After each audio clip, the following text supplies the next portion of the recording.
नमस्कार, स्वागत छ कार्यक्रम नयाँ विचार नयाँ जीवनमा र यस कार्यक्रममा हामी ब्रह्मकुमारी सिटी विश्वविद्यालयको 7 डेजको कोर्स गरिरहेका छौँ र गत श्रृङ्खलामा हामीले चर्चा गरेका थियौँ हामी आत्मा हौ र हामी सम्पूर्ण मानव आत्माहरूको घर परमधाम हो भनेर चर्चा गरिसकेका छौँ र आज विविध विषयमा हामी कुराकानी गर्नेछौँ र कुराकानी गर्नको लागि आइसक्नु भएको छ ब्रह्मकुमारी अप्सरा दी। उहाँलाई हामी कार्यक्रममा स्वागत गर्छौँ।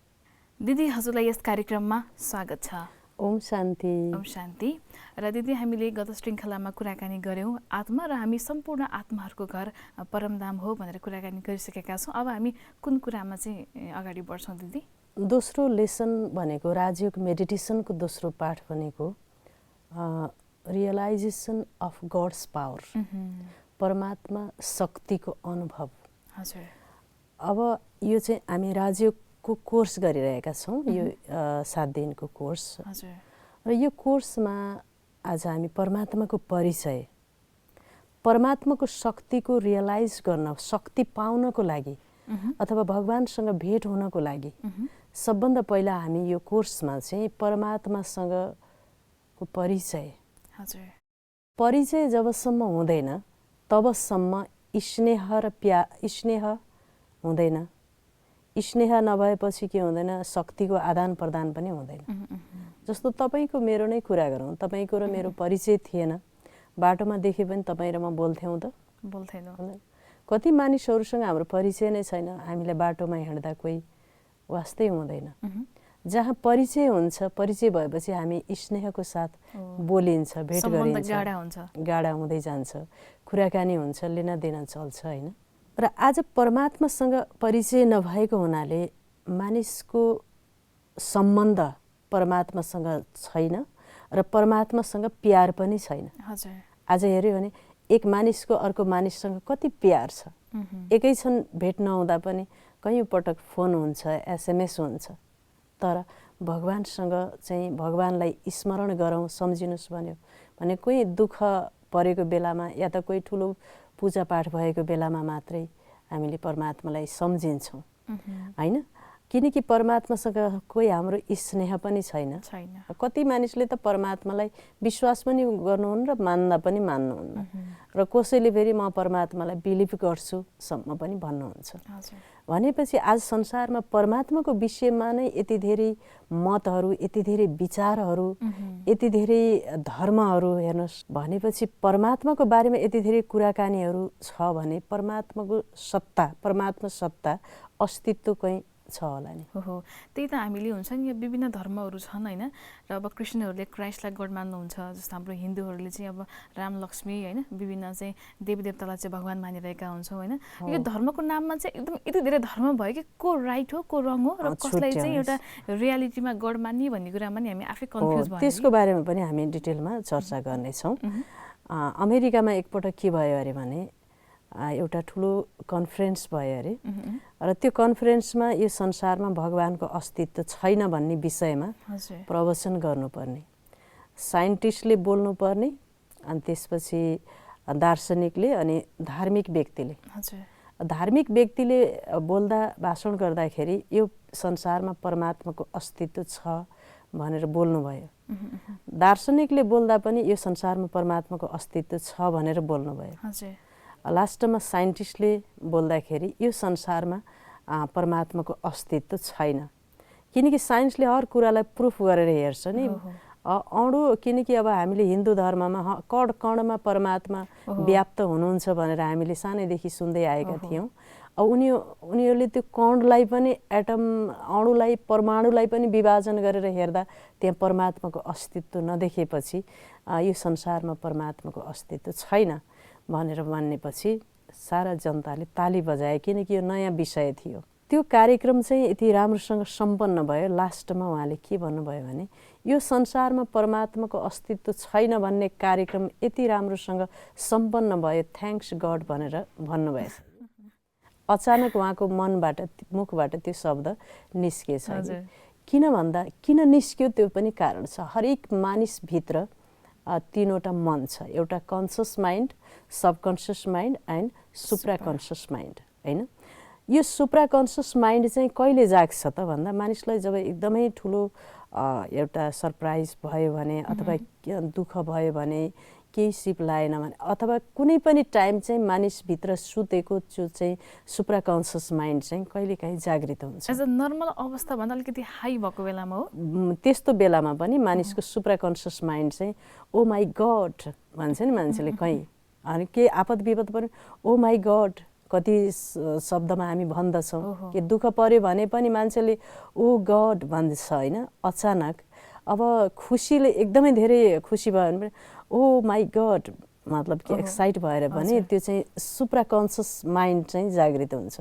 उहाँले त्यसो भन्नुभएछ कि किनकि हरेकको भित्र चाहे ईश्वरलाई मानौ या नमानौ त्यो सुप्राकन्सियस माइन्ड चाहिँ मानिसको सुतेको छ तर त्यही माइन्ड नै हर हमेसा जाग्नुपर्ने हो र त्यसो भन्नुभयो उहाँले। अनि किनकि परमात्मालाई चाहिँ मानिसले जति मान्दिन भने पनि रावणले पनि परमात्माको अस्तित्वलाई स्वीकार गरेको थिएन तर जब उसको मृत्यु हुने दिन आयो हाय राम हे राम भनेर उसले चाहिँ शरीर छोड्यो भनेपछि संसारमा परमात्माको अस्तित्व छ र परमात्माको अस्तित्वलाई हामीले परिचय गर्नुपर्दा परमात्माको सत्य नाम यस संसारमा ईश्वरको नामहरू धेरै छ। कसैले गड जेहोवा अल्लाह कर्ता पुरुष एक ओमकार धेरै नाम छ हैन तर परमात्माको सत्य नाम सत्य र पुरानो नाम चाहिँ शिव। शिवको अर्थ संस्कृतमा पवित्र कल्याणकारी संस्कृत भाषामा। शिवको अर्थ संस्कृतमा अर्को चाहिँ पापनाशक पनि हो हैन र अर्को चाहिँ कल्याणकारी मङ्गलकारी शुभकारी नाम शिव। यसै पनि अब हिन्दू धर्ममा पनि धेरै नामहरू जस्तो सोमनाथ हरेक नामको अर्थ लिँदा सोम भनेको अमृत हैन। अब पशुपतिनाथ हाम्रो नेपालमा पशुपतिनाथ अब पशु भनेको शरीरलाई पनि पशु भनिँदो रहेछ कि यो शरीर भनेको पशु भयो शरीरभित्र जो आत्मा छ त्यो आत्मा चाहिँ शरीरको पति भयो पशु अनि पति अनि नाथ भनेको ईश्वर। शरीरभन्दा माथि आत्मा आत्माभन्दा माथि परमात्मा र आत्माको नाथ हुनुहुन्छ भनेर पशुपतिनाथ भनेर पनि हामीले नेपालमा पशुपतिनाथको रूपमा जो परमात्मालाई मान्छौँ। धेरै नामहरू छ जसको विभिन्न अर्थ छ हैन। जस्तो हाम्रो पनि नाम छ नि हजुरको पनि 2-3वटा नाम छ होला तर एउटा बोलाउने नाम हुन्छ हैन। त्यस्तै अब हामी मानिसको पनि धेरै नाम जस्तो कि अब कोही व्यक्ति अब कार्यालयमा जानुभयो भने उहाँलाई चाहिँ हाकिम अथवा बोस भनिन्छ। उहाँ नै व्यक्ति चाहिँ आफ्नो घरमा जाँदा उहाँ चाहिँ आफ्नो बुवाले पिताजी भन्नुहुन्छ। उहाँ नै व्यक्ति चाहिँ कसैको विवाहमा जानु भन्छ उहाँलाई फेरि जन्ती भन्छन्। कर्तव्य अनुसार मानिसलाई विभिन्न किसिमबाट बोलाए जस्तै परमात्मा शिव बाबाले यो सृष्टिमा आएर जुन जुन कर्तव्य गर्नुभयो अमर ज्ञान दिने भयो हुनाले अमरनाथ हैन। अमर आत्माका पिता हुनाले अमरनाथ हैन। त्यस्तै बबुलनाथ काँडा जस्तो स्वभाव संस्कारलाई परिवर्तन गरेर हामीलाई डिभाइन संस्कार दिने भएको हुनाले बबुलनाथ। सोमरूपी अमृत ज्ञान रूपी अमृत रसपान अमृतको धारामय जीवन बनाइदिने भएको हुनाले सोमनाथ हैन। अनि रामको पनि ईश्वर भएको हुनाले रामेश्वर। यसरी यो धेरै नामहरू छन् कर्तव्यको रूपमा नाम राखिँदै गइयो हो। परमात्माको धेरै कर्तव्य अनुसार ती नाम गए तर गुणवाचक नाम चाहिँ जुन नामले चाहिँ गुणलाई सिद्ध गर्छ शुभकारी मङ्गलकारी कल्याणकारी। आज कसैको नाम शान्ति छ तर जीवनमा अशान्ति भइरहेको छ। कसैको नाम अमर छ तर मृत्यु भइरहेको छ। कसैको नाम धनपति छ तर उहाँ गरिब हुनुहुन्छ। कसैको नाम लक्ष्मी छ तर उहाँ त्यति सम्पन्नशाली हुन्। नाम अनुसार गुण छैन तर परमात्माको नाम शिव जो छ शिव जो नाम छ त्यो उहाँको सम्पूर्ण शक्ति र गुणलाई चाहिँ त्यो नामले चाहिँ प्रकट गरेको हुनाले शुभकारी मङ्गलकारी कल्याणकारी पापनाशकको अर्थ चाहिँ शिव हो शिव हैन। यसरी परमात्माको दिव्य नाम शिव। परमात्माको रूप चाहिँ निराकार बलेको दियो जस्तै ज्योति जस्तै निराकार ज्योति स्वरूप अ पोइन्ट अफ लाइट अति सुन्दर अति सुनौलो अति सुन्दर। त्यही भएर हामी भन्छौँ सत्यम शिवम सुन्दरम। परमात्माको रूप चाहिँ सत्य रूप चाहिँ निराकार ज्योति रूप, सुन्दर रूप, निराकार रूप छ। त्यसकारण हामी केही पूजापाठ गर्दा पनि के गर्छौँ? ज्योति बाल्छौँ, होइन?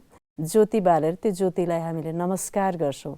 यज्ञ गर्दा हामीले पूजा, सत्यनारायणको पूजा, अन्य रुद्री पूजा लगाउँदा पनि सबभन्दा पहिला हामीले त्यहाँ एउटा ताउलामा ज्योति बालेर त्यहाँ टपरीले छोपेर यो यज्ञ अवधिभरि यो ज्योति चाहिँ परमात्माको प्रतीक।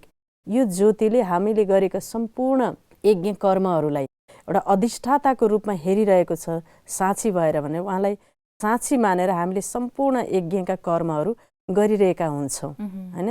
परमात्मा ज्योतिलाई साँचीको रूपमा मानेर हामीले चाहिँ सम्पूर्ण कर्म गर्छौँ।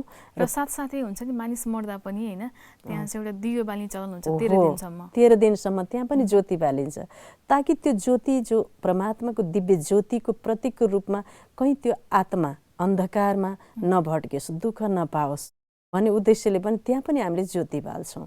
ज्योतिको यहाँ मात्रै होइन, धेरै ठाउँमा बुद्ध धर्ममा हजुर जानुहोस्, त्यहाँ पनि ज्योति बालिन्छ।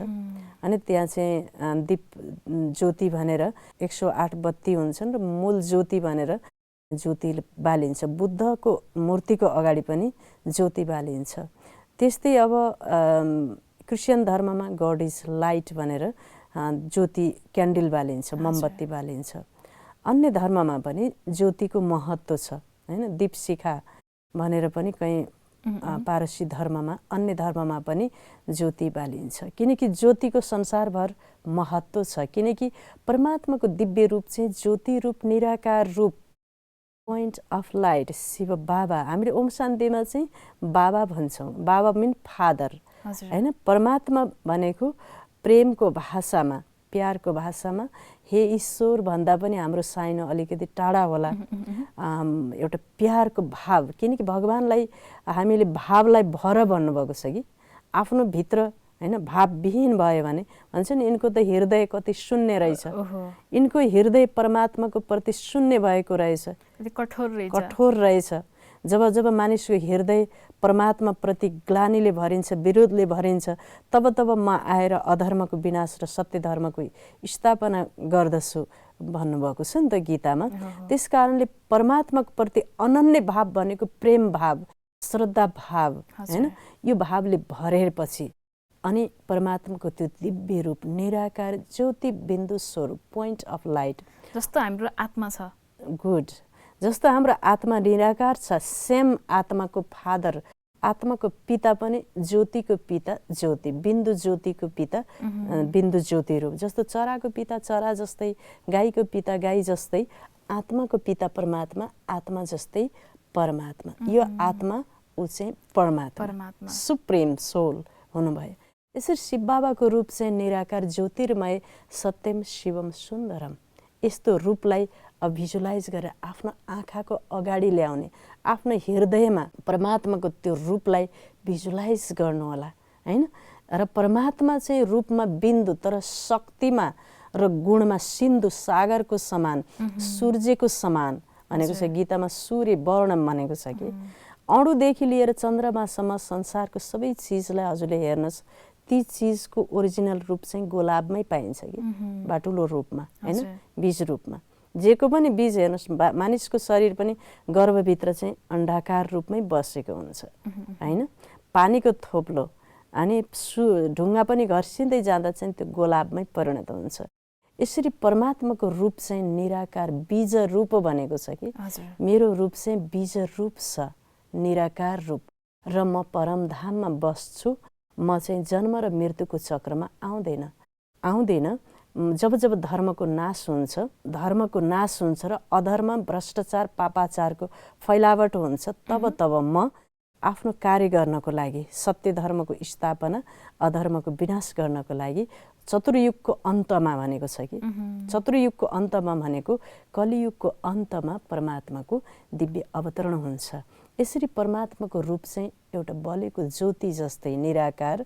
तपाईँलाई अप्ठ्यारो भयो भने, जस्तो राति आकाशमा हेर्दा एउटा तारा देख्नुहुन्छ नि, त्यस्तै रूपलाई शिव बाबालाई हजुरले चाहिँ आफ्नो मनमा आफ्नो बुद्धिरूपी स्क्रिनमा हजुरले चाहिँ ल्याउन सक्नुहुन्छ र उहाँ नै मेरो परम पिताजी हुनुहुन्छ। त्यही भएर हामीले सानै उमेरदेखि गीत गाउँथ्यौँ, तुमी हो माता पिता तुमी हो बन्धु सखा तुमी हो विद्या द्रविणम तुमी हो सर्व मम देव देव भनेको यो आत्माको उहाँसँग हाम्रो के रहेछ त भन्दा माताको पिताको विद्या बुद्धि सम्पूर्ण सम्बन्ध चाहिँ हाम्रो आत्माको परमात्मा पितासँग रहेछ। यसरी भगवानको रूपको बारेमा हामीले चर्चा गर्यौँ। एउटा सम्बन्धको कुरा गर्दाखेरि भगवानसँग केही सम्बन्ध भएर त हामीले भगवानलाई अटोमेटिकली याद गर्दो रहेछौँ हो नि, त्यो दुःख परेको बेलामा। किनकि कुनै इतिहासको कुनै टाइममा हाम्रो आत्मालाई उहाँले चाहिँ सुख शान्ति दिनुभएको थियो, त्यो कुरा हामीले बिर्स्यौँ, तर हाम्रो मेमोरीमा त्यो कुरा के छ,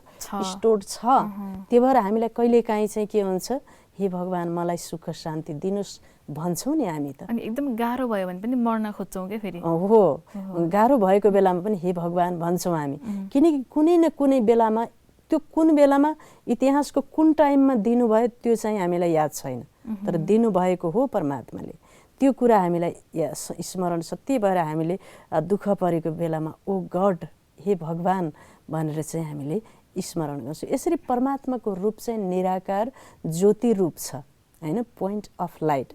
अब परमात्माको गुण चाहिँ उहाँ चाहिँ आनन्दको सागर, शान्तिको सागर, प्रेमको सागर, ज्ञान अमृतको सागर, सद्गति दिने, सद्गति दाता, ब्रह्मा विष्णु शङ्करको पनि रचनाकार र चाहिँ उहाँ चाहिँ मनुष्य सृष्टि रूपी वृक्षको बीज रूप र गीता ज्ञान दाता। श्रीमद् भागवत गीताको ज्ञान पनि स्वयं परमात्माले नै दिनुभएको हो। यसरी परमात्माको अनन्त विशेषताहरू, गुणहरू छन्। ती गुणहरूलाई हामीले चाहिँ चिन्तन गर्ने। जस्तै हजुर मेडिटेसनमा बस्नुहुन्छ नि, ध्यान गर्न बस्दा एउटा एउटा गुणलाई लिएर चिन्तन गर्ने।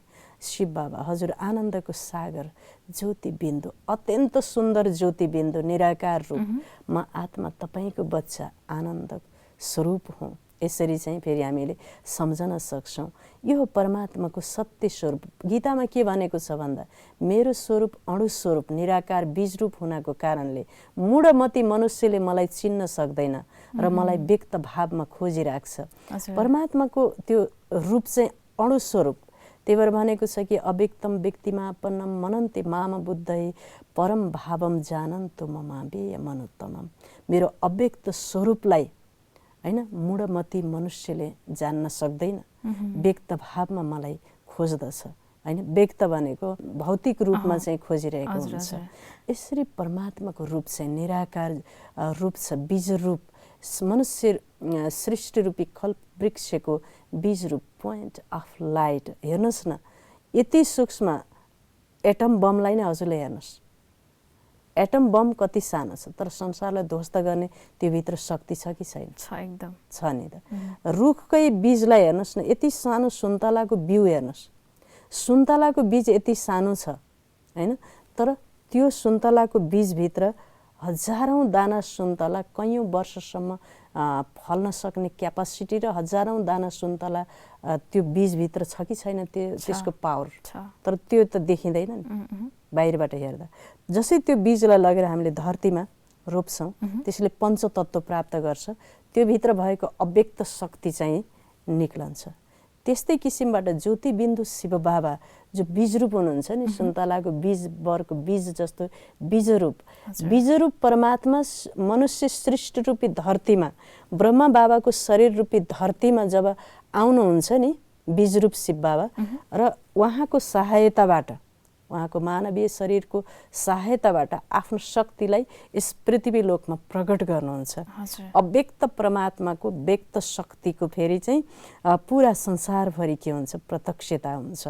र परमात्माले भन्नुभएको छ नि, जब जब संसार रूपी कल्प वृक्ष एकदम जडजडीभूत अवस्थामा पुग्छ, तब तब म आउँछु, आदि पुरुषको सहायताबाट वैराग्य रूपी शस्त्रबाट यो संसार रूपी कल्प वृक्षलाई काट्छु भन्नुभएको छ कि। यसरी परमात्माको रूप निराकार ज्योति रूप छ। तर हामीले परमात्माको निराकार बिन्दु ज्योतिलाई नचिनेर हामीले हिन्दू धर्ममा चाहिँ शङ्करलाई नै शिव भनेर पूजा गरिरहेका हुन्छौँ। हो एकदम शिव र शङ्कर चाहिँ हामीले एउटै मान्छौँ। एउटै जय शिव शङ्कर भोलानाथ प्रभु भनेर शङ्कर भने पनि शिव भने पनि एउटै हुनुहुन्छ भनेर चाहिँ अहिलेसम्म हामीले पूजा गर्दै आइरहेका थियौँ। र कथा कहानीहरूमा पनि हुन्छ नि एउटा दैविक कथा कहानीहरूमा होइन, जस्तो अरू कसैले पनि एउटा समस्या समाधान गर्न नसक्यो तर सबैजना शिवमै आएर चाहिँ यस्तो गरिदिनुहोस् भनेर। हो अब शिव हजुरले भने जस्तै शिव भने पनि फेरि शङ्करजीकै रूपमा चाहिँ हामी चाहिँ आइरहेका हुन्छौँ र सम्झँदा पनि ल शिवजी चाहिँ यस्तो भाङ धतुरो खानुभयो अरे यसो भनेर पनि हामीले फेरि यतापट्टि लगिजान्छौँ। तर शिव र शङ्करमा के अन्तर रहेछ? शङ्कर हामीले फोटो देख्दा नै थाहा पाउन सक्छौँ नि, शङ्करजीको अगाडि हमेसा शिवलिङ्ग हुन्छ र उहाँको हातमा यसरी माला लिएर जपेर शिवको चाहिँ तेस्रो सत्ताको ध्यान गरे। यदि उहाँ आफै शिव भए त आफ्नै तपस्या आफैले त गर्दैनन् होइन, आफूभन्दा तपस्या गरिन्छ, स्मरण गरिन्छ आफूभन्दा ठुलो शक्तिको, आफ्नो लेभलको पनि गरिँदैन, आफूभन्दा सानोको पनि गरिँदैन। मतलब कि शङ्कर भन्दा पनि ठुलो सत्ता अर्को कोही छ जसले उहाँ निरन्तर उहाँलाई स्मरण गरिरहनु भएको छ अघिल्तिर शिवलिङ्ग राखेर। हजुरले शिवलिङ्गलाई पनि देख्नु भएको छ नि त पूजा गर्दा। शिवलिङ्गमा पनि के हुन्छ भने त बिचमा 3वटा रेखा हुन्छ कि 3वटा रेखा हुन्छ, 3वटा रेखालाई त्रिपुण्डी भन्छ कि। त्यो त्रिपुण्डीको बिचमा सानो रातो बिन्दु ज्योति अङ्कित गरिएको हुन्छ। हामीले जल चढाउने, बेलपत्र चढाउने, उखु जति पनि चिज शुद्ध या अशुद्ध वस्तु चढाउँछौँ शिव परमात्मालाई स्मरण गर्दै, त्यो चाहिँ चढाएको ज्योति रूपलाई स्मरण गर्दै शिवलिङ्गमा हामीले चाहिँ चढाएको। तर हामीले न त हामीले त्यो अर्थ बुझ्यौँ न चाहिँ पण्डितले नै अर्थ बुझेर हामीलाई बुझाउनु भयो। यो अर्थ पनि परमात्मा शिव बाबा आएर नै चाहिँ बुझाउनु भयो कि मेरो रूप अणु स्वरूप निराकार ज्योति रूप छ र शिवलिङ्गमा जो बिन्दु अङ्कित छ नि त्यो त्रिपुण्डीको बिचमा, जस्तो हामीले जिओडी गड भन्छौँ नि, G for generator, O for operator and D for destroyer, 3वटा कर्तव्य गर्ने भएको हुनाले त्यो मन्दिरमा शिवलिङ्गमा हामीले रुद्री पूजामा पनि 3वटा पात भएको बेलपत्र लगेर त्यहाँ चाहिँ चढाउँछौँ, किनकि परमात्माले सृष्टिमा आएर 3वटा कार्य गर्नुहुन्छ होइन। त्यही भएर 3वटा रेखा चाहिँ त्यहाँ देखाइन्छ र बिचमा चाहिँ बिन्दु ज्योति अङ्कित गरिएको छ।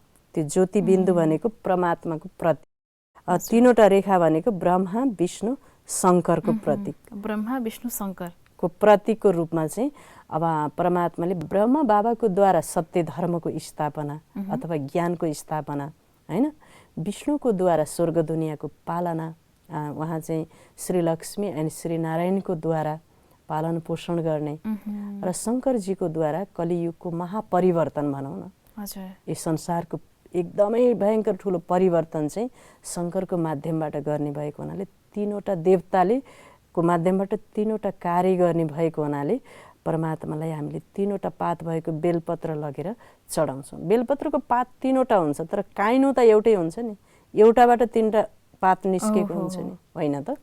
यसरी हामीले चाहिँ परमात्मालाई शिवलिङ्गमा पहिला जलधारा दिन्छौँ, त्यसपछि दुध चढाउँछौँ नि। जल भनेको ज्ञानको प्रतीक, म परमात्माको ज्ञान सदा स्मरण गर्नेछु, सुन्नेछु भनेर प्रतिज्ञा गर्दै हामीले जल चढाउँछौँ। जल मात्रै चढायौँ, सुन्न आउनुहोस् भन्यो भने हामी के भन्छौँ, मलाई फुर्सद छैन, मेरो अहिले उमेर भएको छैन, मेरो कारोबार ठुलो छ भनेर चाहिँ हामी भन्छौँ। अरू कुराको लागि टाइम निकाल्छौँ तर भगवानको ज्ञान र ध्यान सिक्ने कुरामा चाहिँ धेरै मानिसको मुखबाट यही सुनिन्छ कि मलाई फुर्सद छैन, इच्छा त छ तर फुर्सद छैन भन्नुहुन्छ। किन भन्दा हामीले जल त्यहाँ चढायौँ कि म सुन्नेछु, ज्ञान ग्रहण गर्नेछु, लिनेछु। जस्तो कम्प्युटर सिक्नको लागि हामी जान्छौँ, एउटा डक्टर पढ्नको लागि हामी जान्छौँ, मुक्तिको लागि ज्ञान चाहिन्छ नि। यो संसारबाट जाँदा कुन बाटो जाने, कसरी जाने, त्योभन्दा पनि ठुलो ज्ञान हो नि त। त्यही कुराको लागि हामी भनिदिन्छौँ मलाई फुर्सद छैन। दिदी, आज हामीले कार्यक्रममा जान्यौँ हामी सम्पूर्ण आत्माहरूको पिता भनेको परमात्मा अर्थात् शिव बाबा हुनुहुनेछ भनेर जान्यौँ होइन। र यो जानकारीको लागि धेरै धेरै धन्यवाद। ओम शान्ति। ओम शान्ति। आदरणीय दर्शकवृन्द, तपाईँलाई नै लक्षित गरेर हामीले यस कार्यक्रमको आयोजना गरेका छौँ र साथसाथै यो ब्रह्मकुमारी ईश्वरीय विश्वविद्यालयको यो कोर्सको यो प्रणाली पनि हामीले हजुरकै लागि चाहिँ यस कार्यक्रम गरेका हौँ होइन। र आज चाहिँ हामीले जान्यौँ कि हामी सम्पूर्ण आत्माहरूको पिता चाहिँ परमात्मा हुनुहुन्छ र जो चाहिँ एउटा शिव बाबा हुनुहुन्छ भनेर पनि आज हामीले थाहा पायौँ। जसरी हाम्रो शरीरको पिता शरीर जस्तै हुनुहुन्छ त्यस्तै हाम्रो आत्मा पनि ज्योतिबिन्दु रूप छ, त्यस्तै हामी सम्पूर्ण आत्माहरूको पिता पनि ज्योतिबिन्दु रूप नै हुनुहुन्छ। र उहाँ रूपमा चाहिँ एउटा ज्योति हुनुहुन्छ भने एउटा गुण र विशेषतामा सिन्धु अर्थात् सागरको समान हुनुहुन्छ भनेर पनि हामीले थाहा पायौँ। र आजको लागि कार्यक्रम यति नै। भोलिका दिनहरूमा पनि यस्तै कार्यक्रम लिएर हामी आउनेछौँ। हामीलाई हेर्दै गर्नुहोला। नमस्कार।